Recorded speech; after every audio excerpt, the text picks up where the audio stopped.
الحمدللہ والصلاة والسلام على رسول اللہ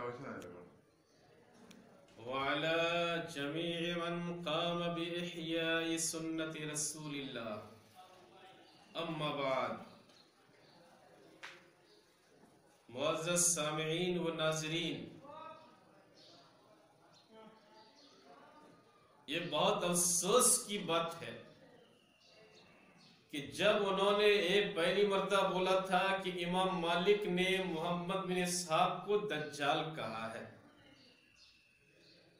میں نے بتایا تھا کہ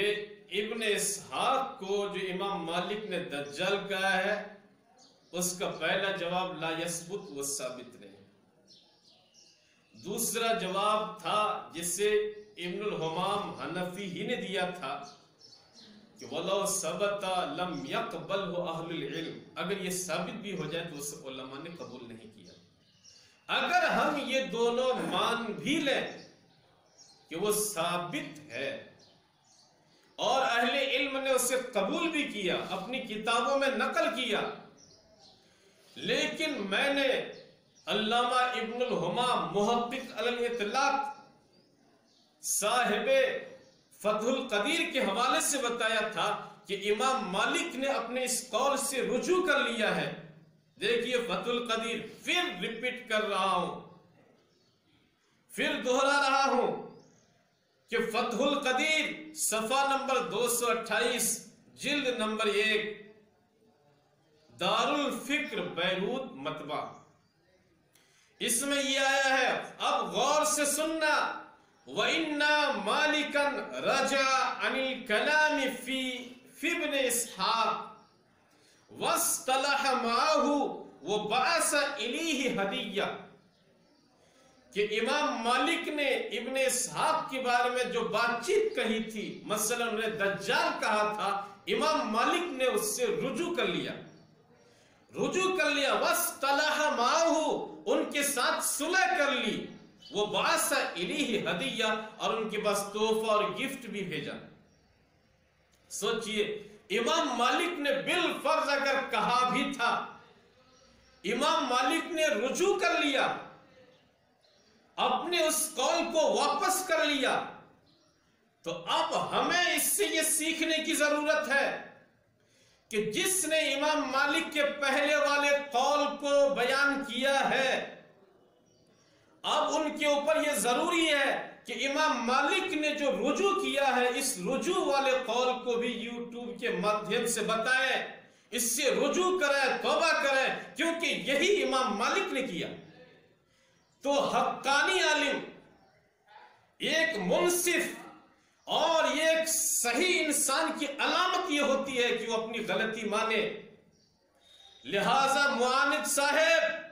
آپ غلطی کر چکے ہیں، امام مالک نے جس قول سے رجوع کر لیا تھا اب بھی آپ انہیں ان کا قول بتائے ہیں، اس لیے آپ پر ضروری ہے کہ امام مالک کے اس دوسرے والے قول کو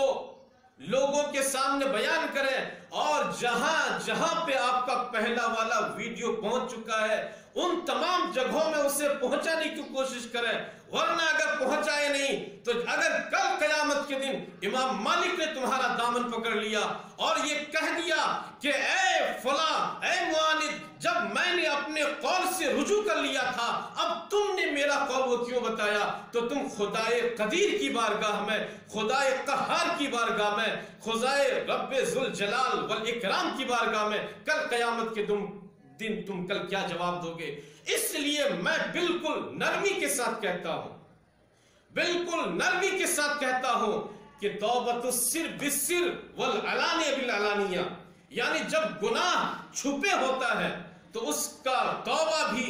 اور اس کی رجعت بھی، اس کا رجوع بھی چھپے طور پر ہوتا ہے، اور جب گناہ عام ہو، علل اعلان ہو، تو اس کو بھی علل اعلان توبہ کرنا ضروری ہوتا ہے۔ اس لیے میں بالکل نرمی کے ساتھ آپ سے کہتا ہوں، مجھے آپ سے امید ہے، آپ یہ مت سوچئے گا میں اتنا بڑا آدمی ہوں، میرے اتنے چاہنے والے ہیں، میرے اتنے محبت کرنے والے ہیں. میرے 700 سے زیادہ ویڈیوز آ چکے ہیں. اتنے ساری جگہوں میں میں رجوع کر لوں تو میری توہین ہو جائے گی, میری بے عزتی ہو جائے گی, میری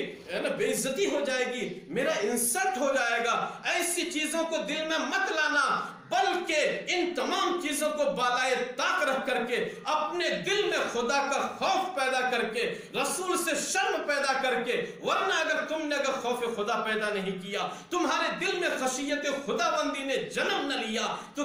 تم کل قیامت کے دن خدا رب قدیر کی بارگاہ میں, اللہ عز و جل کی بارگاہ میں کیا جواب دو گے؟ اس لیے میں نرمی کے ساتھ اب بھی کہہ رہا ہوں کہ آپ یوٹیوب کے مادھیم سے, یوٹیوب کے ذریعے سے آپ اپنا یہ بیان شائع کریں کہ پہلے مجھے معلوم نہیں تھا کہ امام مالک نے اپنے قول سے رجوع کر لیا تھا, میں نے لا علمی میں کر دیا ہے, اب میں اپنے اس قول سے رجوع کرتا ہوں اور آئندہ بغیر تحقیق کے,